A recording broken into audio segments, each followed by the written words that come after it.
चांगल्या चेंडूच्या हाताळणी पंचांकडे जोरदार अपील. निर्धाव चेंडूची सांगता. येणारे 2 चेंडू एका धावेची आवश्यकता.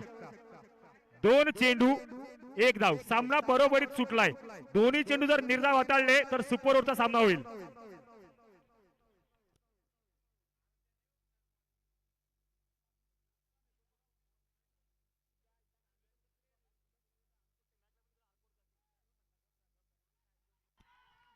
चांगला फटका सजवलाय. विजय होतोय टीम जीवी स्पोर्ट्स आबजे संघ.